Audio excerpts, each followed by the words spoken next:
ভারত কথার গ্রন্থিমোচনের এই পর্বে আপনাদের সবাইকে স্বাগত জানাই।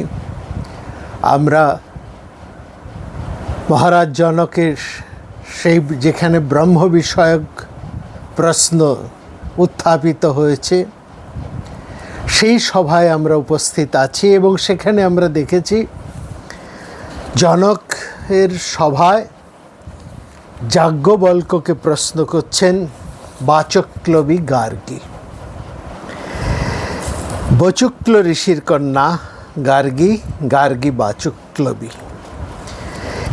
এখানের আরেকটা জিনিস লক্ষ্য করার, ইটস ভেরি ইউনিক। এখানে কোথাও গার্গী কোনো আলাদা পরিচয়ে দাঁড়াননি।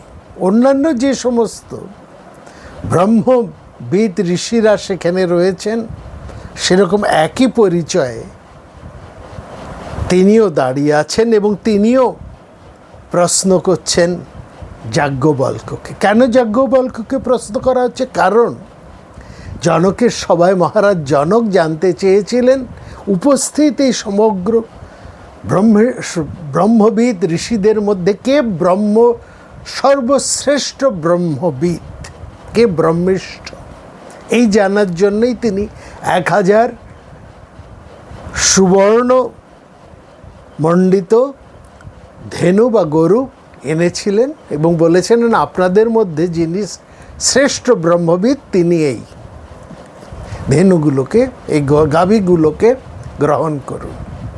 সবাই যখন চুপ হয়ে আছেন, কেউ এগোচ্ছে না, আমরা সেখানে দেখলাম যাজ্ঞবল্ক্য তিনি তার শিষ্যকে আদেশ দিলেন, সামশ্রবা তুমি এই গরুগুলোকে আমার আশ্রমে নিয়ে যাও। এইখানে ঘৃতাহুতি পড়ল এবং তারপরেই আরম্ভ হয়ে গেল যাজ্ঞবল্ক্যকে প্রশ্নের পর প্রশ্ন করছেন এবং সেখানে একের পর এক ঋষিরা প্রত্যেকে জিজ্ঞেস করছেন যে তুমি কোন অধিকারে, তুমি কি নিজেকে ব্রহ্মিষ্ঠ বলে মনে করো, সর্বশ্রেষ্ঠ ব্রহ্মবিদ?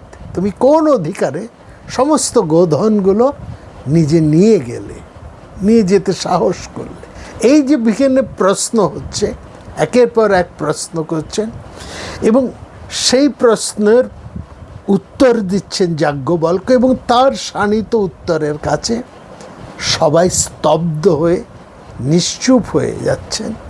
তারা স্বীকার করতে বাধ্য হচ্ছেন যাজ্ঞবল্ক্যকে যে যাজ্ঞবল্ক্যের জ্ঞানের পরিধির কাছে তাদের জ্ঞান অত্যন্ত কম, অনেকটাই কম, এবং তিনি যে তাদের থেকে শ্রেষ্ঠ ব্রহ্মবিদ ধারণায় এটা প্রমাণিত হয়ে যাচ্ছে। ঠিক এরকমই একটি অবস্থায় সেখানে উঠে দাঁড়িয়েছেন বাচক্লবী গার্গী।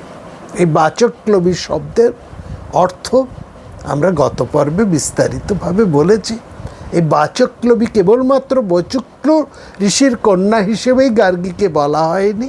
এই বাচক্লবীর আরেকটি ভিন্নতর তাৎপর্য আছে, সেটা আমরা ব্যাখ্যা করেছি এবং সেখানে একটা জিনিস আমরা লক্ষ্য করেছি যে গার্গী কোনো পৃথকীকরণ সেখানে হয়নি। তিনি কোনোভাবেই সেখানে একজন নারী হিসেবে উঠে দাঁড়াননি। যেমনভাবে জরৎকারুর আর্তভাগ ভুজ্য লাজ্জায়নী বা কৌশিকতেও কোহল একের পর এক প্রশ্ন করেছেন, ঠিক একই রকমভাবে তিনিও প্রশ্ন করছেন এবং সেই প্রশ্ন ক্রমশই আমরা দেখছি সূক্ষ্ম থেকে সূক্ষ্মতম বিষয়ের দিকে যাচ্ছে, ব্রহ্ম বিষয়ক প্রশ্ন। সেখানে তিনি শুরু করেছিলেন এই পৃথিবীমণ্ডল জলরাশির মধ্যে কোথায় ওতপ্রোত হয়ে আছে, সেখানে বায়ু, অন্তরিক্ষ, গন্ধর্ব, আদিত্যলোক, চন্দ্রলোক, নক্ষত্রলোক, দেবলোক, ইন্দ্রলোক, প্রজাপতি লোক থেকে ব্রহ্মলোক। এবং তারপরে এই প্রশ্নের তোড়েই গার্গী আর থামতে না পেরেই জিজ্ঞেস করে ফেললেন ব্রহ্মলোক কোথায় ওতপ্রোত থাকে। অল্প সময়ের মধ্যে গার্গীর এই প্রশ্ন করার ধারার থেকে যতটুকু তাকে চিনতে পেরেছিলেন যাজ্ঞবল্ক্য, তাতে তিনি এটা ভাবতে পারেননি যে গার্গী ব্রহ্ম সম্পর্কিত এরকম কোনো প্রশ্ন করে ফেলবেন, এরকম একটা চরম প্রশ্ন করে ফেলবেন। সেই জন্য তিনি খানিকটা থমকে গেলেন এবং থমকে গিয়েই তিনি বললেন, আর প্রশ্ন করো না গার্গী, তোমার মুন্ডু খসে পড়বে। এই যে মুন্ডু খসে পড়ার ব্যাপারটা, এটাকে অন্যভাবে নেবেন না। এটা নয় যে গার্গীকে থামিয়ে দেবার জন্য বা মহিলাকে থামিয়ে দেবার জন্যই পুরুষ যাজ্ঞবল্ক্য এরকম একটা ভয়ঙ্কর শব্দ বা অপমানসূচক এরকম কোনো শব্দ প্রয়োগ করেছেন না, তা কিন্তু নয়, এটা একেবারেই নয়। এই যে বললেন চুপ করো গার্গী, তোমার মুন্ডু খসে পড়বে, অর্থাৎ এটা একটা অতিশয় বাক্য। আসল কথা, অতি প্রশ্নাং বৈ দেবতামতে পৃচ্ছসি, দেবতাকে নিয়ে প্রশ্ন করাটাই যেখানে বাড়াবাড়ি পর্যায়ে হয়ে গেছে, সেখানে প্রশ্নাতীত ব্রহ্মের বিষয়ে প্রশ্ন করলে, অতিরিক্ত প্রশ্ন করলে এমন যে কথা শুনতেই হবে, এটা খুব স্বাভাবিক। অর্থাৎ অতি প্রশ্ন করো না গার্গী, সীমা লঙ্ঘন করো না, অতি পৃচ্ছসি গার্গী মাতি প্রাক্ষী। এইখানে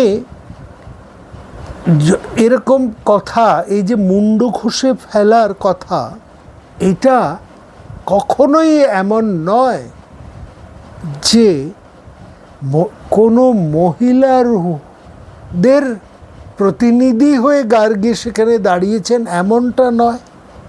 এবং কারো স্বার্থ রক্ষার জন্য তিনি দাঁড়িয়েছেন, তাও নয়। মহিলা হিসেবেও তিনি প্রশ্ন করছেন, তাও নয়। জনক সভায় প্রথম থেকে কে সবচাইতে বড় ব্রহ্মজ্ঞ সেই তর্ক চলছে, সেখানেও গার্গী একজন, এবং তার কোনো পৃথক দৃষ্টি নেই। এখানে ব্রহ্ম ভাবনা হচ্ছে, এখানে পুরুষ নারী এরকম কোনো প্রশ্ন উঠছে না। গার্গীও ছাড় পাচ্ছেন না, যাজ্ঞবল্ক্যকেও কেউ ছেড়ে দিচ্ছে না এই ক্ষেত্রে। অর্থাৎ না বুঝে প্রশ্ন বাড়াবাড়ি করার ফলে সেখানে গার্গীকেই যে একমাত্র যাজ্ঞবল্ক্য এই কথা বলেছেন তা নয়, যে আর অতি প্রশ্ন করো না, সীমা, তোমার মুন্ডু খসে পড়বেন। তিনি এই কথা বিদগ্ধ সাকল্যের প্রতিও উচ্চারণ করেছেন। এবং আমরা দেখব পরবর্তী থেকের পরেই উদ্দালক, আরণ্যেয় উদ্দালক যাজ্ঞবল্ক্যকেও এই একই কথা বলছেন। অর্থাৎ যাজ্ঞবল্ক্যের মতন একজন সর্বজ্ঞ জ্ঞানী পুরুষকে, মর্যাদাবান পুরুষকেও কিন্তু একই কথা শুনতে হচ্ছে আরেকজন ঋষির মুখ থেকে। অর্থাৎ এটা একটা সেকালের লব্জ। অতিরিক্ত প্রশ্ন থেকে কাউকে থামাবার জন্য, সীমা লঙ্ঘন যাতে সে না করে, তাকে আটকানোর জন্য, রুখবার জন্য, স্তব্ধ করার জন্য এই কথা বলা হয়। এইটাই হচ্ছে অর্থ, তোমার মুন্ডু খসে পড়বে। এবং সেখানে আমরা দেখলাম যে গার্গী স্তব্ধ হলেন, তিনি থামলেন। তবে এটা নয়, এটা ভাববেন না তিনি অকস্মাৎ মুন্ডপাতের ভয়ে তিনি থেমে গেলেন, তা নয়। তিনি থামলেন, তিনি বুঝতে পেরেছেন তিনি সীমা লঙ্ঘন করে ফেলেছেন। প্রশ্ন করতে করতে প্রশ্নের তোড়ে তিনি সীমা লঙ্ঘন করে ফেলেছেন। ফলত যাজ্ঞবল্ক্যের প্রতি মর্যাদা বশত তিনি থামলেন। কারণ সূক্ষ্ম থেকে সূক্ষ্মতর যে বিজ্ঞান বিষয়ক যে প্রশ্নের মধ্যে তিনি প্রবেশ করেছিলেন, সেটা যেই জায়গায় তিনি সূক্ষ্মতম যে জায়গায় তিনি প্রবেশ করে ফেলেছেন, সেটা দার্শনিকের অনুভবের বিষয় জায়গা, সেটা বাক বিস্তারের জায়গা নয়। কিছু বিষয় আছে যাকে বাক্যে প্রকাশ করা যায় না, অনুভবের মাধ্যমে, উপলব্ধির মাধ্যমে তার ধারণা করতে হয়। সেখানে ভাষায় তাকে প্রকাশ করা যায় না। সেটা গার্গী বুঝতে পারলেন বলেই, কারণ গার্গীর সেই জ্ঞান, সেই প্রজ্ঞা এবং যাজ্ঞবল্ক্যের প্রতি সেই সম্ভ্রম, সেই মর্যাদাবোধ আছে বলেই তিনি নিশ্চুপ রইলেন খানিকক্ষণ। কিন্তু একথা বলা যাবে না যে যাজ্ঞবল্ক্য এখানে গার্গীকে অপমান করেছেন, অপমানকর কোনো বাক্য বর্ষণ করেছেন না, সেটা করেননি। তিনি সীমা লঙ্ঘনকারীকে সাবধান, সতর্ক করে দিয়েছেন মাত্র, এবং গার্গীও সেটা বুঝতে পেরেই তিনিও খানিকক্ষণের জন্য স্তব্ধ হলেন। কেন খানিকক্ষণ, আসবো সে কথায়। গার্গী থেমে যেতেই সেখানে উঠে দাঁড়ালেন আরুণেয় উদ্দালক, অরুণ ঋষির পুত্র উদ্দালক। তিনি এবার প্রশ্ন করছেন যাজ্ঞবল্ক্যকে, এবং এখানে আমরা দেখব তার প্রশ্নের মধ্যে যাজ্ঞবল্ক্যের প্রতি একটা উপহাসের ভঙ্গিমা রয়েছে। তিনি উঠে দাঁড়িয়ে বললেন, যাজ্ঞবল্ক্য, মনে হচ্ছে তুমি সবই জানো, উপহাসসূচক বাক্য বলেই তিনি এটি কাহিনী শোনালেন। আমরা প্রথমে সেই কাহিনীটি শুনি, সেই কাহিনীর থেকে দুটি প্রশ্ন আসবে, সেই দুটি প্রশ্নের উদ্দালক জিজ্ঞেস করবেন, সেই দুটি প্রশ্নকে আমরা ভালো করে বুঝব এবং তার উত্তরে যাজ্ঞবল্ক্য কি বললেন সেটা আমরা শুনব। বলছেন উদ্দালক, আরুণেয় উদ্দালক বলছেন, একবার যাজ্ঞিক ক্রিয়া জানার জন্য বা এই বিষয়ে আরও অধ্যয়নের জন্য, পড়াশুনো, জ্ঞান লাভের জন্য আমি মদ্রদেশে গিয়েছিলাম কাপ্য পতঞ্চলের কাছে। কাপ্য পতঞ্চল, তিনি কপিবংশের ছেলে কাপ্য পতঞ্চল, মদ্রদেশ। এই মদ্রদেশ কিন্তু মাদ্রাজ নয়, মাদ্রি, কাশ্মীর ধোয়া যে অঞ্চল, পাঞ্জাবের, বৃহৎ পাঞ্জাবের, কাশ্মীর ধোয়া বৃহৎ পাঞ্জাবের যে অঞ্চল, সেই হচ্ছে মদ্রদেশ। সেই মদ্রদেশে গিয়েছেন আরুণেয় উদ্দালক যাজ্ঞিক ক্রিয়া সম্পর্কে আরও জ্ঞান পড়ার জন্য। তখনকার দিনে আমরা আলোচনা করেছি যে বেদের দুটি ভাগ, একটি কর্ম, একটি জ্ঞান। কর্ম হচ্ছে যাজ্ঞিক ক্রিয়া, আর জ্ঞানের দিকটা হচ্ছে উপনিষদ। এই কর্মবাদী যারা যাজ্ঞিক, তারা এই কর্মের যজ্ঞক্রিয়ার মাধ্যমে সেই ব্রহ্মরই অন্বেষণ করেন। ঠিক যেমন জ্ঞানমার্গী উপনিষদের ঋষিরা জ্ঞানের মাধ্যমে সেই পরম সত্যকে অন্বেষণ করছে। একটি কর্ম ধারা আর একটি জ্ঞানের ধারা। তো সেই সময় ছিল সেই বেদের ব্রাহ্মণ অংশ, সেই সময় যজ্ঞক্রিয়া ইত্যাদির বিশাল তখন প্রভাব। বড় বড় যাজ্ঞিকেরা রয়েছেন সেখানে। তো তারা এই বিষয়ে আরও জ্ঞান চর্চা করছেন। তো সেই যে গেছেন উদ্দালক, সেখানে তিনি মদ্রদেশে আসেন। এখানে একটি ঘটনা ঘটল। কি হলো? উদ্দালকের ভাষায় আমরা বলছি, তিনি যাজ্ঞবল্ক্যকে এই কাহিনীটি শোনাচ্ছেন, তারই ভাষায় আমরা শুনি। তিনি বলছেন যে সেই কাব্য পতঞ্জলের স্ত্রী একদিন ভূতাবিষ্ট হলেন, ভূতের যেন আবিষ্ট হলেন, তাকে যেন ভূতে পেল।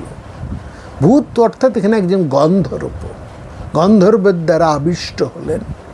সেই গন্ধর্ব নাম হচ্ছে কবন্ধ, এবং কবন্ধ তার বাবার নামও আমরা জানতে পারি, তার বাবার নাম হচ্ছে অথর্বা। তো সেই গন্ধর্ব তিনি এই কাব্য পতঞ্জল এবং অন্যান্য যারা সেখানে আছেন, তিনি ভূতাবিষ্ট হয়েছেন, তার স্ত্রীর উপরে ভর করেছেন। কাব্য পতঞ্জলের স্ত্রীর উপরে পতঞ্জলের স্ত্রীকে উপর ভর করে তার মাধ্যমে জিজ্ঞেস করছেন, দুটি প্রশ্ন করছেন, যে তোমরা কি সূত্রগ্রন্থির মতো সূত্রাত্মা, অথবা সেই সূত্রকে কি জানো? তোমরা সূত্রগ্রন্থির মতো, সুতোর গ্রন্থি, সুতো দিয়ে যেমন আমরা মালা গাঁথি, এই সুতোর গ্রন্থির মতো সেই সূত্রাত্মা বা সেই সূত্রকে কি তোমরা জানো? যাকে জানলে ইহলোক পরলোক ব্রহ্মা থেকে তৃণ পর্যন্ত, যার মধ্যে বলছেন যার দ্বারা এই ইহলোক পরলোক ব্রহ্মা থেকে একেবারে তৃণ পর্যন্ত সব একসূত্রে গ্রথিত হয়ে আছে, সেই সূত্রাত্মাকে, সেই সূত্রকে কি তোমরা জানো? এটি প্রথম প্রশ্ন। তার উত্তরে এই কবন্ধ গন্ধর্বে প্রশ্ন উত্তরে কাব্য পতঞ্জল এবং সমবেত আর যারা ছিলেন তারা বলছেন, না, আমরা কেউ জানি না। এবার তিনি তার দ্বিতীয় প্রশ্ন করলেন গন্ধর্ব, এবং প্রশ্নটি করছেন কাব্য পতঞ্জলের স্ত্রীর মুখে দিয়ে, কারণ তার স্ত্রীর উপরে সেই গন্ধর্ব ভর করেছেন। স্ত্রী হচ্ছেন মিডিয়া। তো বলছেন, দ্বিতীয় প্রশ্ন বলছেন, তাহলে তোমরা কি সেই অন্তর্যামীকে জানো, যিনি সকলের অভ্যন্তরে থেকে ইহলোক পরলোক এবং সমস্ত প্রাণীকে নিয়ন্ত্রণ করছে? তখন উপস্থিত সবাই বললেন, না, আমরা জানি না। তখন গন্ধর্ব নিজেই দুটো প্রশ্নের উত্তর তাদেরকে দিলেন, এবং উদ্দালক বললেন, আমি সেই কাব্য পতঞ্জলের কাছ থেকে সেই প্রশ্ন উত্তর দুটি জেনেছি। এবার তিনি যা প্রশ্ন করবেন যাজ্ঞবল্ক্যকে, আসছি সে কথায়। এখানে আমরা একটু বলে নিই, এই যে কাহিনীটি যেটি উদ্দালক বললেন, এই যে একটা ভূতাবিষ্ট, যেন একটা গন্ধর্ব ভর করেছেন কাব্য পতঞ্জলের স্ত্রীর উপরে, এই জায়গাটায় দুটো অর্থ আছে। দেখুন, এটা আমরা দেখেছি যে এরকম ভর হয়, কেউ যেন এসে কারো উপরে এরকম ভর করে এবং নানা রকম প্রশ্ন করে, এটা হয়। এর আরেকটা অর্থ হতে পারে যে যখন কোনো মানুষ, যখন কেউ কোনো মানুষ বা যখন অনেকে কোনো কিছু জানার জন্য ব্যাকুল হয়, তখন তাদের অবস্থাটাও এরকম ভূতাবিষ্ট হয়ে যায়। অর্থাৎ যতক্ষণ না জানতে পারছে, যেন পাগল হয়ে যাচ্ছে তার উত্তরটা জানার জন্য। এটা গবেষকের হতে পারে, চিন্তানায়কের হতে পারে, বিজ্ঞানীর হতে পারে, যে জানতে চাইছে, খোঁজ করছেন, যেন যতক্ষণ না তার উত্তর পাচ্ছেন ততক্ষণ তারা যেন আর স্বাভাবিক নয়, তাদের আচার আচরণ আর স্বাভাবিক বলে মনে হয় না, তারা যেন স্বাভাবিকভাবে আর আচরণ করেন না। তাদের বাইরে থেকে মনে হয় যেন এরা প্রত্যেকেই যেন ভূতাবিষ্ট, ভূতে পেয়েছে, কেবলমাত্র ওটা জানার জন্যই তারা অস্বাভাবিক আচরণ করে চলেছেন। অর্থাৎ তারা শান্ত নয়, অস্থির হয়ে ছুটে চলেছেন তাদের ঈপ্সিত প্রশ্নের উত্তর জানার জন্য। এটাকেও বলে ভূতে পাওয়া। এরকম অবস্থা হয়, সাধকের এরকম হয়, গবেষকের এরকম হয়, বিজ্ঞানীর এরকম হয়, শিল্পীর এরকম হয়। যতক্ষণ পর্যন্ত সে তার ভেতরের উত্তরটা না পাচ্ছে ততক্ষণ তার একটা পাগল পাগল ভাব, যেন তাকে ভূতে পেয়েছে। এটাও হতে পারে। কারণ কেবলমাত্র এ তো নয় যে জ্ঞানের মাধ্যমেই ব্রহ্মকে জানা যায়, কর্মের মাধ্যমে দিয়েও তো তাকে জানতে চায়। এরা প্রত্যেকেই যাজ্ঞিক ক্রিয়া করে, এরা ব্রাহ্মণ ভাগের সেই মন্ত্রকে তারা কর্মে নিয়োজিত করে তার মধ্যেই সেই পরম সত্যকে জানার চেষ্টা করছে উদ্দিষ্ট। এবং দেখুন তাদের কাছে যে প্রশ্ন সেই করেছেন এটাই তাদেরও প্রশ্ন, কিন্তু সেই সূত্রাত্মা যার দ্বারা সে ব্রহ্ম থেকে তৃণ এক সূত্রে গ্রথিত হয়ে আছে, তিনিই সেই পরম পুরুষ, সেই ব্রহ্ম। তাকে জানাই পরম জানা, তাকে জানাই সঠিক জানা, তাই না?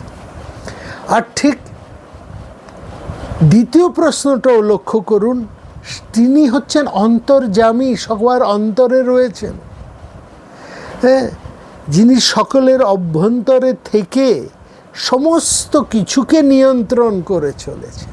তাকে কি তোমরা জানো? অর্থাৎ ততদিন পর্যন্ত কাব্য পতঞ্জলেরা এই প্রশ্নের উত্তর জানতেন না, তারা তারই খোঁজ করছেন। সেই সূত্রাত্মা বা সেই অন্তর্যামীকেই তারা খোঁজ করছেন তাদের এই কর্ম সাধনার মধ্যে দিয়ে। দুটি ধারা, কর্মধারা আর জ্ঞানধারা, এই কর্মধারার মধ্যে দিয়ে তারা খোঁজ করছে। এবং খোঁজ করতে করতে তারা সেই গন্ধর্বের সন্ধান পেলেন। গন্ধর্ব একজন বিশেষ জাতি, এরা মানুষের থেকে একটু উন্নত। দেবতা যেমন এক বিশেষ জাতি, মানুষই দেবতা হয়, মানুষই গন্ধর্ব। গন্ধর্ব হচ্ছে যাদের সেই বিদ্যা রয়েছে, বিশেষ বিদ্যা লাভ করে গন্ধর্ব বিদ্যা, সঙ্গীত নৃত্য, এসব হচ্ছে গান্ধর্ব বিদ্যা। সঙ্গীতের মাধ্যমেও তো ঈশ্বরকে পাওয়া যায়, সেই ব্রহ্মকে পাওয়া যায়, তাই না? সেই গন্ধর্বই তাদেরকে সেই ব্রহ্মের সন্ধান দিচ্ছেন, সে সূত্র আত্মার সূত্র দিচ্ছে, সেই সূত্ররূপী আত্মার পরিচয় দিচ্ছে। তো সেখানে কাব্য পতঞ্জলের কাছে থেকে সেই গন্ধর্বের সান্নিধ্যে এসে আমরা দেখলাম উদ্দালক, আরুণীয় উদ্দালক সেই ব্রহ্মের সন্ধান পেয়েছেন।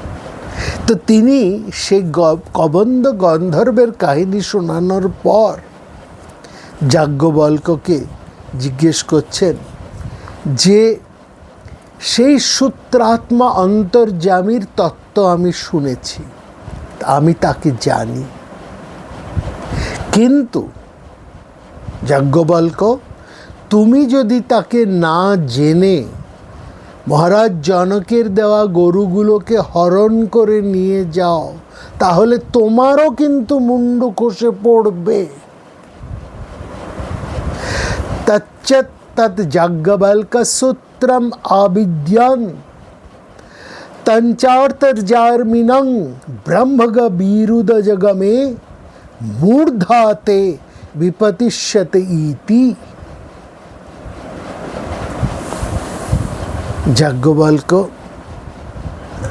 বললেন, আমি সেই সূত্রাত্মা অন্তর্যামীর তত্ত্ব জানি। বেদ বা আহং গৌতম তৎ সূত্রং তঞ্চার্থ জামিনা। যাজ্ঞবল্কের এই সবিনয় উত্তর, কারণ তিনি তো পরিহাস ছলে প্রশ্ন করেছেন যে তুমি সবই জানো। তো যাজ্ঞবল্ক্য যখন সবিনয়ে বললেন আমি সেই সূত্রাত্মা অন্তর্যামীর তত্ত্ব জানি, এটা সহ্য হলো না উদ্দালকের। তিনি বলছেন হ্যাঁ হ্যাঁ, এরকম কথা অনেকেই বলে, জানি জানি এরকম কথা অনেকেই বলে, যদি জানো তো বলো, বলো যকাচিৎ বা বেদ বেদ ইতি ব্রুয়াৎ, জানি জানি এসব বলে কি লাভ, যথা বেত্থু তথা ব্রহি, যদি জানো তো বলো, অর্থাৎ যদি জানো তা প্রকাশ করো। যাজ্ঞবল্কের কাছে এই অপমান কি গার্গীর থেকে কিছু কম ছিল? তাকেও তো শুনতে হলো যে তোমার মুন্ডু খসে পড়বে, কিংবা জানি জানি বলে অত প্রকাশ করবার কি আছে, যদি জানো এত আত্মশ্লাঘা প্রকাশের কি আছে, যদি জানো তো বলো। যাজ্ঞবল্ক্য বলতে আরম্ভ করলেন, তিনি বলছেন যে কি বলছেন, যিনি পৃথিবীতে অবস্থান করেও, সূত্রাত্মা সে অন্তর্যামীর ব্যাখ্যা দিচ্ছেন যাজ্ঞবল্ক্য, বলছেন যিনি এই পৃথিবীতে অবস্থান করেও পৃথিবীর মধ্যে বর্তমান, পৃথিবী যাকে জানে না অথচ পৃথিবী যার শরীর, যিনি পৃথিবীর অন্তরে বসে পৃথিবীকে নিয়ন্ত্রণ করেন, তিনিই তোমার সেই আত্মাই অন্তর্যামী, তিনি অমৃত। এষতে আত্মা অন্তর্যামী অমৃত। এখানে কি চমৎকারভাবে এই কথাগুলো বলছেন যে এই বায়ু বৈ তৎসূত্রম, এই বায়ুই হচ্ছে সেই সূত্র। বায়ুর সূত্রের দ্বারা এই জীবন, পরজীবন ও নিখিল প্রাণী সংগ্রথিত হয়ে আছে। এই বায়ু সম্পর্কে কিন্তু প্রাণ জানে না, এই শরীর এই বায়ুকে জানে না। এই বায়ু যখন শরীর থেকে বেরিয়ে যায় তখন এই শরীর সবমাত্র হয়ে পড়ে থাকে, এর সমস্ত অবয়ব বিশ্বস্ত্র হয়ে থাকে, কারণ বায়ুরূপ সূত্রেই এই সব কিছু সংগ্রথিত হয়ে থাকে। তারপরে বলছেন যিনি পৃথিবীতে, অর্থাৎ এই পৃথিবী দেবতার অন্তর্বর্তী রূপে বিদ্যমান থাকেন, পৃথিবী যাকে জানে না, পৃথিবী যার শরীর, যিনি অন্তর্বর্তী রূপে থেকে পৃথিবীকে নিয়ন্ত্রণ করেন, তিনি অন্তর্যামী, অমর এবং আপনা তোমার আত্মার স্বরূপ। তারপরে বলছেন যিনি জলে মধ্যে বিদ্যমান থাকেন অথচ জল যাকে জানে না, জল যার শরীর, তিনি অন্তর্বর্তী রূপে থেকে জলকে নিয়ন্ত্রণ করেন, তিনি অন্তর্যামী অমৃত এবং তোমার আত্মার স্বরূপ। সেরকম যিনি অগ্নিতে, অর্থাৎ অগ্নি মধ্যে অন্তর্বর্তী রূপে বিদ্যমান অথচ অগ্নি তাকে জানে না, যিনি অন্তরিক্ষে, অন্তরিক্ষ দেবতার অন্তর্বর্তী, অর্থাৎ অথচ অন্তরিক্ষ তাকে জানে না, যিনি বায়ুতে, অর্থাৎ বায়ুর অন্তর্বর্তী, যিনি দুলকে, অর্থাৎ দুলকের অন্তর্বর্তী, যিনি সূর্যে, সূর্যের অন্তর্বর্তী, যিনি দিকসমূহে, দিকসমূহের অন্তর্বর্তী, যিনি চন্দ্র তারকায় সব কিছুর অন্তর্বর্তী, যিনি আকাশে, যিনি অন্ধকারে অথচ অন্ধকার যাকে জানে না, যিনি তেজে অথচ তেজ যাকে জানে না, তেজ যার শরীর, যিনি অন্তর্বর্তীর রূপে থেকে এই তেজকে নিয়ন্ত্রণ করেন, তিনি অন্তর্যামী, অমর এবং তোমার আত্মার স্বরূপ। যিনি সর্বভূতে সর্বভূত দেবতার অন্তর্বর্তী রূপে থাকেন। সর্বভূত দেবতা যাকে জানেন না, সর্বভূত যার শরীর, যিনি অন্তর্বর্তী রূপে থেকে সর্বভূতের দেবতাকে নিয়ন্ত্রণ করেন, তিনি অন্তর্যামী ও তোমার আত্মা। যিনি প্রাণে ঘ্রাণেন্দ্রিয়ে প্রাণ দেবতার অন্তর্বর্তী রূপে থাকেন, যিনি বাগেন্দ্রিয় রূপে বাগ দেবতার অন্তর্বর্তী রূপে থাকেন, যিনি চোখ অন্তর্বর্তী রূপে থাকেন, যিনি শ্রবণের অন্তর্বর্তী রূপে থাকেন, যিনি মনের অন্তর্বর্তী রূপে থাকেন, যিনি ত্বকের অন্তর্বর্তী রূপে থাকেন, অথচ বাক, শ্রোত্র, মন, ত্বক তাকে জানতে পারে না, যিনি বিজ্ঞানে অর্থাৎ বুদ্ধিতে অর্থাৎ বুদ্ধির অন্তর্বর্তী, অথচ বুদ্ধি যার নাগাল পায় না, তিনি তোমার হৃদয়ে অধিষ্ঠিত, অথচ তুমি তাকে জানতে পারো না।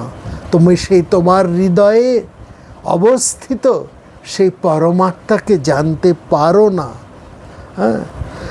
সেই সাক্ষী যিনি চৈতন্য স্বরূপ রয়ে চৈতন্য রূপে প্রাণে প্রাণে অবস্থিত, যিনি সাক্ষী রূপে অবস্থিত, যিনি অশ্রুত শ্রোতা, সর্বকর্ণে সন্নিহিত, অথচ শ্রবণ শক্তি যার ধারণা করতে পারে না, মন যাকে ধরতে পারে না, মননকারী, যিনি অবিজ্ঞত, অমত, তিনি হচ্ছেন সেই অন্তর্যামী। না অত অন্ন শ্রোতা না অন্তি, অত অন্ন মন্তা না অন্তি, অত অন্ন বিজ্ঞাতা না অন্তি, অন্তর্যামী অমৃত এষু। তিনি অদৃষ্ট হয়েও দ্রষ্টা, অশ্রুত হয়েও তিনি শ্রোতা, মননের অবিষয় হয়েও তিনি মন্তা, অবিজ্ঞাত হয়েও তিনি বিজ্ঞাতা। তা হতে ভিন্ন কোনো দ্রষ্টা নেই, তা হতে ভিন্ন কোনো শ্রোতা নেই, তা থেকে ভিন্ন কোনো মন্তা নেই, তা হতে ভিন্ন কোনো বিজ্ঞাতা নেই। মানে তার থেকে মন্তা মানে তার থেকে ভিন্ন কোনো মননকারী নেই। অন্তর্যামী অমৃত স্বরূপ সেই হচ্ছে তোমার আত্মা। এ হতে আর যা কিছু ভিন্ন সবই বিনাশী, একমাত্র তিনি অবিনাশী। আছো অনল অনিলে চির নভনীলে ভূধর সলিলে গহনে, আছো বিটপিলতায় জলদের গায় শশী তারকায় তপনে। অথচ আমরা তার পরিচয় পাই না। তিনি অন্তর্যামী রূপে প্রাণে প্রাণে জীবে জীবে সূত্রাত্মা রূপে অন্তর্যামী রূপে আত্মা রূপে বিরাজিত। এই কথা শুনে আরণি উদ্দালক স্তব্ধ হলেন, তিনি নিঃশেষ হলেন। অর্থাৎ সেই অন্তর্যামী পুরুষের কথা যা আরণি উদ্দালক জেনেছিলেন, সেটা জানার পরে যা তিনি জেনেছিলেন সেই জানাকে আরও স্পষ্ট করে, আরও সুন্দর করে, আরও বিস্তৃত করে, একেবারে প্রাণে প্রাণে তার উপস্থিতির পরিচয় দিয়ে যাজ্ঞবল্ক্য যখন সেই সূত্রাত্মা অন্তর্যামীর কথা বিস্তার করলেন, ব্যাখ্যা করলেন, আরুণেয় উদ্দালক স্তব্ধ হলেন। অর্থাৎ সব কিছুর মধ্যেই তিনি আছেন, অথচ কেউ তাকে জানে না। সমস্ত কিছুর অন্তরে থেকেই এই তেজ, আকাশ, অন্তরিক্ষ, বায়ু, আদিত্য, চন্দ্র, তারা এই সব কিছুকেই তিনি নিয়ন্ত্রণ করছেন। তিনি সকলের আত্মা, তিনি অন্তর্যামী। অন্তর্যামীর বৃহৎ বর্ণনা শেষ করে যাজ্ঞবল্ক্য এবার বললেন, একে দেখা যায় না, কিন্তু ইনি সব কিছু দেখতে পান। একে শোনা যায় না, অথচ ইনি সব কিছু শুনতে পান, সব কিছু ইনি শোনেন। একে জানা যায় না, অথচ ইনি সব জানেন।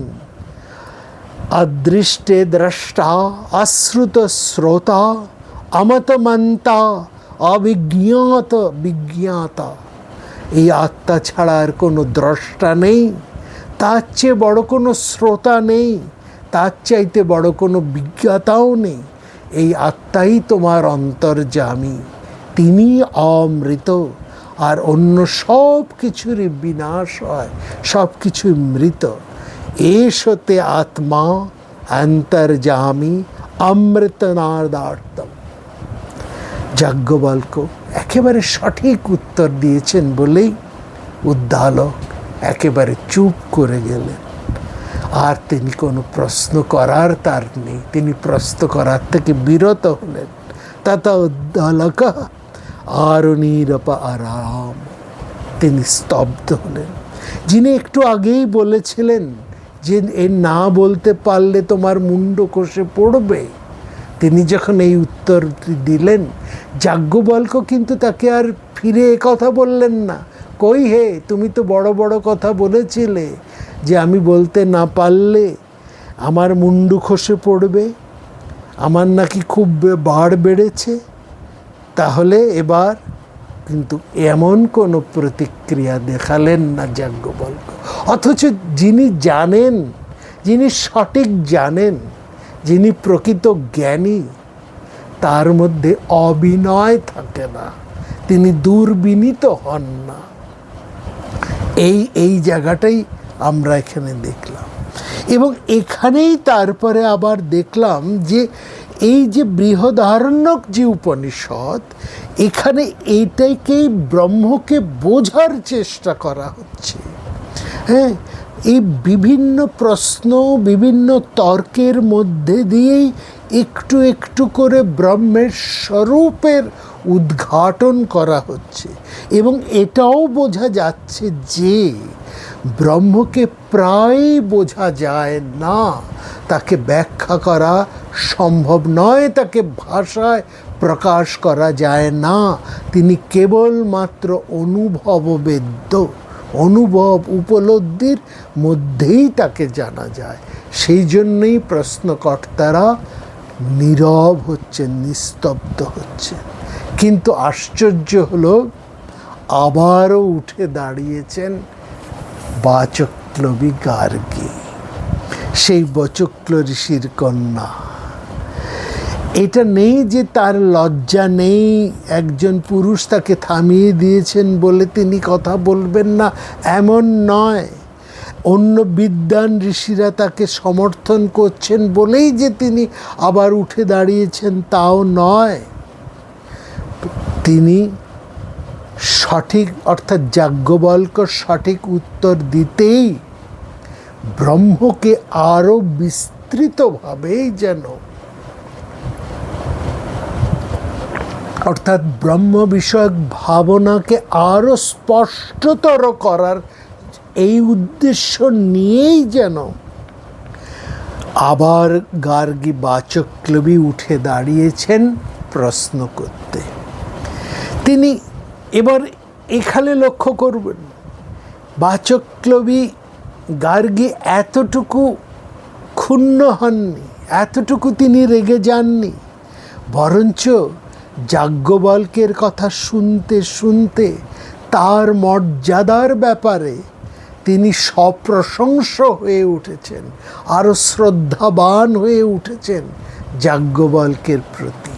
এমনিতেই তো যাজ্ঞবল্ক্যের প্রতি গার্গীর একটা পূর্ব রাগ ছিল, কিন্তু তিনি কখনোই নিজের থেকে এগিয়ে এসে যাজ্ঞবল্ক্যের কাছে কিছু চাননি, অথচ তার সমস্ত হৃদয় দিয়েই যেন তিনি যাজ্ঞবল্ক্যকে ভালোবেসেছিলেন। যাজ্ঞবল্ক্যের সার্থক উত্তরাধিকারী বা সম প্রশ্নের যদি আসে, সমত্বের প্রশ্ন যদি আসে, সেখানে মৈত্রীকেও ছাপিয়ে যান গার্গী, তার প্রশ্নের দিক থেকে, তার ব্রহ্ম বিষয়ক জ্ঞানের দিক থেকে। এবং সেখানে তিনি আবার উঠে দাঁড়ালেন এবং ব্রাহ্মণদের, উপস্থিত ব্রাহ্মণ বিদ্বানদের অনুমতি নিচ্ছেন, নিয়েই তিনি বলছেন, এবং নিয়ে তিনি প্রশ্ন করার আগে সমস্ত সভায় উপস্থিত ব্রাহ্মণদের প্রতি একটি বিশেষ বাক্য তিনি উচ্চারণ করলেন, যে প্রশ্নটা তিনি এখন যাজ্ঞবল্ক্যকে করতে চলেছেন, সেটা যদি, সেই প্রশ্নের সঠিক উত্তর যদি যাজ্ঞবল্ক্য দিতে পারেন, তাহলে এই সভায় উপস্থিত আর কোনো বিদ্বান, কোনো ব্রহ্মিষ্ঠ, কোনো ব্রহ্মবিদ ব্রাহ্মণ যেন যাজ্ঞবল্ক্যকে প্রশ্ন করার সাহস না করেন। শুধু তাই নয়, এবং প্রত্যেকেই যেন মেনে নেন যে যাজ্ঞবল্ক্যের চেয়ে বড় ব্রহ্মিষ্ঠ ব্রহ্মবিদ আর এই সভায় কেউ নেই। বিশেষত আর কেউ যেন ভুল করে এটা না ভাবেন যে যাজ্ঞবল্ক্যের সাথে তর্কে জেতা সম্ভব। নবৈ জাতু যুষ্মাকম ইমং কশ্চিৎ ব্রহ্মদ্বং জেতা ইতি। গার্গী বললেন, উপস্থিত ব্রাহ্মণেরা শুনুন, শুনুন বিদ্বান ব্রহ্মবিদেরা, আমি যাজ্ঞবল্ক্যকে আর দুটি প্রশ্ন করব, যেমনটা আরণ্যীয় উদ্দালকও দুটি প্রশ্ন করেছেন। কিন্তু আমি যে দুটি প্রশ্ন করব, তার উত্তর যদি যাজ্ঞবল্ক্য দিতে পারেন, তাহলে আপনাদের মধ্যে আর কেউ যেন এই ব্রহ্ম বিষয় তর্ক জেতার ভাবনা না ভাবেন। ব্রাহ্মণরা বললেন, ঠিক আছে গার্গী, তুমি জিজ্ঞাসা করো, পৃচ্ছ গার্গীতি। গার্গী বাচক্লবী একবার থেমে গিয়েছেন, কিংবা যাজ্ঞবল্ক্য তাকে থামিয়ে দিয়েছেন। সেখানে গার্গী কিন্তু প্রথমেই যাজ্ঞবল্ক্যের আগাম জয় ঘোষণা করে তারপর তাকে প্রশ্ন করছেন। যেমন কৃতি সম্ভাবনাময় একজন বিদ্বান, একজন প্রকৃত বিদ্বান যেমন আরেকজন প্রকৃত বিদ্বানের মর্মবগাহী হন, তাকে সঠিকভাবে উপলব্ধি করতে পারেন। সেখানেই আমরা দেখছি গার্গী যেন সমস্ত হৃদয় দিয়েই যাজ্ঞবল্ক্যকে উপলব্ধি করতে পারছেন, এবং এখানে যেন যাজ্ঞবল্ক্যের প্রতি গার্গী তার হৃদয় ঘোষণা করছেন। ঠিক এইটাই আমরা, এমনই ব্যাখ্যা আমরা পেয়েছি এই যা গার্গীর সম্পর্কে। যখন আমাদের কাছে দীপ্তি ত্রিপাঠী গার্গীর বিষয়ে বলছেন, যাজ্ঞবল্ক্য এবং গার্গীর কথা বলছেন, তখন যেন সমান ধর্মা এক নারী, একজন সমান কৃতবিদ্য নারী আরেক কৃতবিদ্য পুরুষকে সমগ্র হৃদয় দিয়ে অনুভব করে তাকে তার নিজের হৃদয় অর্পণ করছেন, সেই যে ভাবনা, এই ভাবনা এখানে উঠে এসেছে। এবং এই ভাবনা দেখুন, লক্ষ্য করুন, একজন বিদ্বান আরেকজন বিদ্বানের প্রতি কেমনভাবে তার শ্রদ্ধা প্রকাশ করেন, এইটাই বোঝা। একটু মহাভারতের একটা উদাহরণে যাই, আপনাদের বোঝার একটু সুবিধে হবে। ভীষ্ম অস্ত্রসজ্জায় শায়িত হয়েছেন, অর্জুনের বাণে বাণে বিদ্ধ হয়ে তিনি রথ থেকে মাটিতে পড়ে গেছেন, সর্বাঙ্গ তার শরবিদ্ধ, শুধু মাথাটা ঝুলছে। সমস্ত রাজন্য বৃন্দ তাকে ঘিরে আছেন, সেখানে যেমন কুরুরা রয়েছেন, অন্যান্য উপস্থিত রাজন্য বৃন্দরা রয়েছেন, মুনি ঋষিরা রয়েছেন, পাণ্ডবেরাও রয়েছেন। বিশ্ব সবার দিকে তাকিয়ে বলছেন, আমার মাথাটা ঝুলছে, একটু আমার এমন একটা ব্যবস্থা করো, আমি কষ্ট পাচ্ছি, আমার শরীরটা স্বরের মধ্যে শায়িত, কিন্তু আমার মাথাটা নিরালম্ব অবস্থায় ঝুলছে, তার একটা ব্যবস্থা করো। সঙ্গে সঙ্গে তার কথা শুনে উপস্থিত ক্ষত্রিয় রাজারা কেউ কোমল সব বালিশ নিয়ে চলে এলেন, উপাধান নিয়ে চলে এলেন। ভীষ্ম বলছেন, না, এ ক্ষত্রিয়ের শয্যা নয়, প্রকৃত ক্ষত্রিয়ের যে উপাধান তা নিয়ে এসো। তারা অন্যান্যরা বুঝে উঠতে পারছেন না যে কি করবেন। সেখানে উপস্থিত ছিলেন অর্জুন, তিনি 5টি বাণ পৃথিবীর মধ্যে মেরে বিশ্বের সেই ঝুলন্ত মস্তককে সেই বাণের উপরে স্থাপন করলেন। অর্থাৎ পা থেকে বিশ্বের মাথা বাণের উপরে সরসজ্জায় শায়িত হলো। যে মাথাটি ঝুলছিল সেটিও স্বরের উপরেই অধিষ্ঠান পেলেন।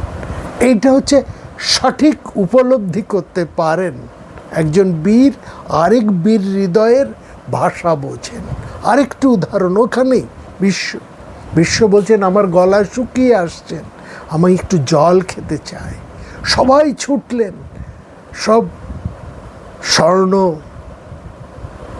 ভাণ্ডারায়, রূপ ভাণ্ডারায় সব দামি দামি মহার্ঘ জল নিয়ে এলেন। বিশ্ব বলছেন, না, সরসজ্জায় বীর ওই জল পান করতে পারেন। আবারও তিনি তাকালেন অর্জুনের দিকে। অর্জুন ভীষ্মের ইঙ্গিত বুঝেই তিনি বাণ, বরুণ বাণ দ্বারা পৃথিবীকে বিদ্ধ করে সেখান থেকে সেই জল, শীতল জল, পৃথিবীর বক্ষ ভেদ করে সেই শীতল জল তুলে নিয়ে এলেন। সেই জল রাশি পান করে ভীষ্ম তৃপ্ত হলেন। অর্থাৎ এটাও ঠিক, যেমন একজন বীরের ভাষা আরেকজন বীর বোঝে, তেমনি একজন বিদ্বানে, প্রকৃত বিদ্বানের ভাষা, ইঙ্গিত, হৃদয় আরেকজন প্রকৃত বিদ্বানই বুঝতে পারে। যেমন যাজ্ঞবল্ক্যকে সঠিকভাবে বুঝতে পারছেন বাচক্লবী গার্গী, এবং এখানে তিনি পরাজিত হয়েও তার জয় উদ্ঘোষণ করছেন, এবং কেমনভাবে জয় উদ্ঘোষণ করছেন এটাই শুধু আপনারা লক্ষ্য করুন। না, ফুলের মালা জয় কোনো স্তুতি বাক্য দিয়ে তা নয়, তিনি পুষ্পমাল্যে কিংবা বাক্য প্রশস্তি দিয়ে তিনি যাজ্ঞবল্ক্যের জয়গাথা, তার প্রশস্তি উদ্ঘোষণ করছেন না, তার আগাম জয় ঘোষণা করছেন না। তিনি করছেন একটা সেমনভাবেই, ঠিক সেরকমভাবেই প্রশ্নের উত্তরে সঠিক প্রশ্ন করে, যা তা প্রশ্ন নয় তেমনই যোগ্যতর প্রশ্ন করে। যেমন প্রশ্নের উত্তর, যে যোগ্যতম প্রশ্ন, যে কোনো প্রশ্ন নয়, যোগ্যতর প্রশ্ন করে, যে প্রশ্ন একমাত্র গার্গী করতে পারেন, অনেকটা উদ্দালক যা করে গেছেন সেরকমই একটি প্রশ্ন, সেরকমই আরও 2টি প্রশ্ন করছেন। এবং সেই 2টি প্রশ্ন করার আগে তিনি বলছেন, এই যে 2টি প্রশ্ন আমি করছি যাজ্ঞবল্ক্যকে, উপস্থিত ব্রহ্মবিদ ব্রাহ্মণ সমাজ শুনুন, এই প্রশ্ন দুটির উত্তর যদি যাজ্ঞবল্ক্য দিতে পারেন, তাহলে আর তাকে প্রশ্ন করার সাহস আপনারা কেউ করবেন না, এবং মেনে নেবেন যে তার চেয়ে বড় ব্রহ্মবিদ আর এই সবাই কেউ নেই। বিশেষত আর কেউ যেন ভুলেও না ভাবেন যে যাজ্ঞবল্ক্যের সঙ্গে তর্ক করে জেতা যাবে।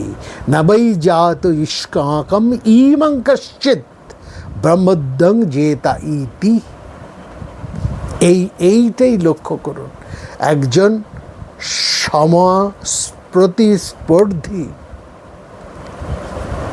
সমান ব্রহ্মভাবিনী, তিনি সেই প্রশ্ন করছেন আরেকজন সমান ব্রহ্মবিদকে।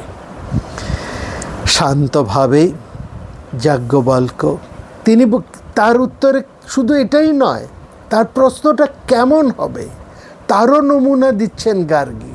দেখুন বলছেন তিনি, বলছেন দুটি, শুনুন যাজ্ঞবল্ক্য, দুটি প্রশ্ন করব আপনাকে। কাশী কিংবা বিদেহ দেশের বীরপুত্রেরা কেমন, হয়তো আমার এই প্রশ্ন দুটো কেমন, এই প্রশ্ন বান কেমন তীক্ষ্ণ, না কাশী এবং বিদেহ দেশের বীর ক্ষত্রপুরুষেরা ধনুকে বান যেমন ধনুকের মধ্যে সেই স্বর, তীক্ষ্ণ স্বর যোজনা করে শত্রুর মুখে এসে দাঁড়ায়, আমার প্রশ্ন দুটো ঠিক তেমনই শানিত বাণের মতো। সেই প্রশ্ন দুটির উত্তর দিন আপনি। শান্ত স্বরে ব্রহ্মবাদিনী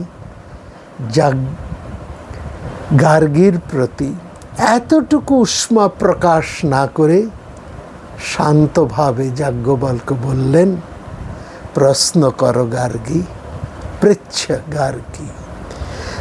গার্গী প্রশ্ন করলেন, যে সূত্রাত্মার কথা হলো, যিনি দুলকের ওপরে অর্থাৎ উদ্দালকের প্রশ্নকে টেনে এনেই গার্গী এবার বলছেন, যিনি দুলকের ওপরে, পৃথিবীর নিচে, দুলক ভুলকের মধ্যে যা অতীত, ভবিষ্যৎ এবং বর্তমান সেটা কোথায় ওতপ্রোত আছে, আবার সেই ওতপ্রোত অর্থাৎ যেখানে তাকে থামিয়ে দেওয়া হয়েছিল সেখান থেকেই তিনি এতটুকু না দমে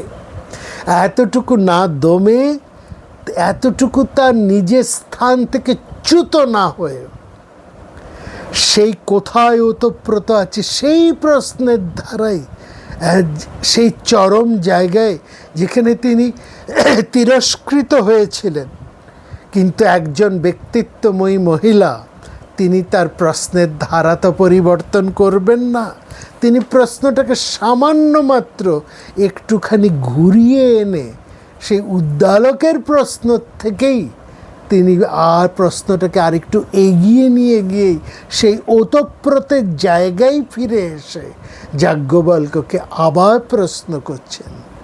বলছেন, যিনি সব কিছুর ওপরে, দুলকের ওপরে, পৃথিবীর নিচে, দুলক ভুলকের মধ্যে যা অতীত, ভবিষ্যৎ এবং বর্তমান সেটা কোথায় ওতপ্রোত আছে।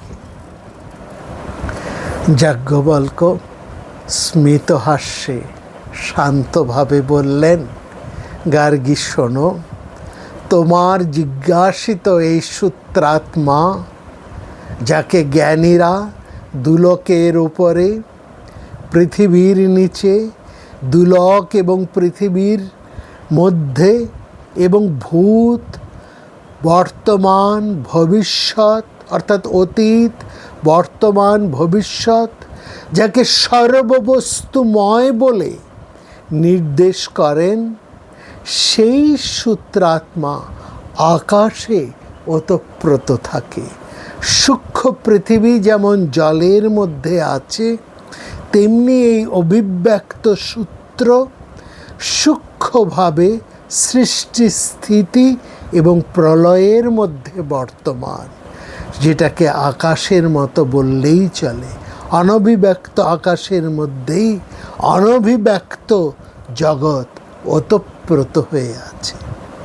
যাজ্ঞবল্ক্যের উত্তর শুনেই গার্গীর মুখ উদ্ভাসিত হয়ে উঠল। যাজ্ঞবল্ক্যের জয় সূচনায় তিনি যেন হেরেই নিজে আবার জয় লাভ করলেন। অর্থাৎ যাকে তিনি সমস্ত হৃদয় দিয়ে বরণ করেছেন, যাকে তিনি সর্বশ্রেষ্ঠ ব্রহ্মিষ্ঠ বলে পূর্বেই যাকে তিনি বরণ করেছেন, তিনি যে তার অভিলাষিত প্রশ্নের সঠিক উত্তর দিয়ে ব্রহ্মের এমন চমৎকার ব্যাখ্যা করেছেন, এখানে এই প্রশ্নের উত্তর পেয়ে গার্গী হারেননি। তিনি যেন আরও বেশি যাজ্ঞবল্ক্যের মহিমায় নিজেই মহিমাময়ী হয়ে উঠেছেন।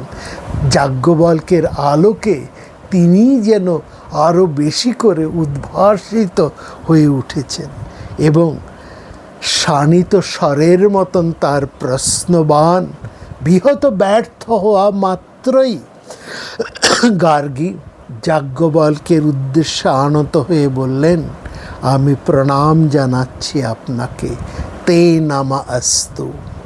যেভাবে যে বিশেষজ্ঞতায় আপনি আমার এই প্রশ্নের উত্তর দিয়েছে, তাতে আপনাকে প্রণাম না জানিয়ে আমি পাচ্ছি না। আপনি আমার প্রশ্নবাণ সামলেছেন, প্রথম প্রশ্নবাণ সামলেছেন, তাহলে এবার পরেরটার জন্য শক্তি সঞ্চয় করুন। কারণ তিনি দুটি প্রশ্ন করবেন, একটি প্রশ্ন করেছেন, তার উত্তর পেয়েছেন, এবার বলছেন দ্বিতীয় প্রশ্ন করবেন। অপরস্মৈ ধারায়স্য ইতি। যাজ্ঞবল্ক্য আগের মতোই শান্ত থেকে স্মিত হাস্যে বললেন, পৃচ্ছ গার্গী। গার্গী কিন্তু সঙ্গে সঙ্গেই তার পরের প্রশ্নে গেলেন না। তিনি প্রশ্নটাকে একটু অন্যরকমভাবে ব্যাখ্যা করে একটু ঝালিয়ে নিয়ে তিনি সেই প্রশ্ন তুললেন যাজ্ঞবল্ক্যের কাছে। বলছেন যে সেই আকাশ কোথায় ওতপ্রোত থাকে যাজ্ঞবল্ক্য? সত্যি এই প্রশ্নের উত্তর যাজ্ঞবল্ক্য দিতে পারবেন না বলেই হয়তো ভেবেছিলেন গার্গী। আসলে ভূত, ভবিষ্যৎ এবং বর্তমান কালের অতীত একটা তত্ত্ব। সেই তত্ত্বটা কী সেটা নির্ধারণ করা খুব কঠিন। সে আবার আকাশে ওতপ্রোত আছে, অতএব সেই আকাশ তত্ত্বটা কী সেটা তো আরও ধরা ছোঁয়া ভাবনারও বাইরে। কি উত্তর দেবেন যাজ্ঞবল্ক্য? এখানেও দরকার যে যাজ্ঞবল্ক্য তো ব্রহ্মিষ্ঠ বারণ, তিনি সবচাইতে ভালো করে বোঝেন ব্রহ্ম কী বা ব্রহ্ম সম্পর্কে তার ধারণা খুব স্পষ্ট পরিষ্কার। সেই গার্গী সেই যাজ্ঞবল্ক্যকে জিজ্ঞেস করছেন যে তার থেকে বড় ব্রহ্মজ্ঞ আর কি কেউ নয়। অথচ এখানে লক্ষ্য করুন, গার্গীকেও কি আমরা ব্রহ্মবিত্তমা বলে মনে করতে পারি না? তিনি ব্রহ্মিষ্ঠ যদি যাজ্ঞবল্ক্য হন, তাহলে গার্গীও তো ব্রহ্মবিত্তমা। গার্গী যে প্রশ্ন করছেন, যেভাবে প্রশ্ন করছেন, পরের পর্বে আমরা আসব তার উত্তর নিয়ে। সবাই খুব ভালো থাকবে।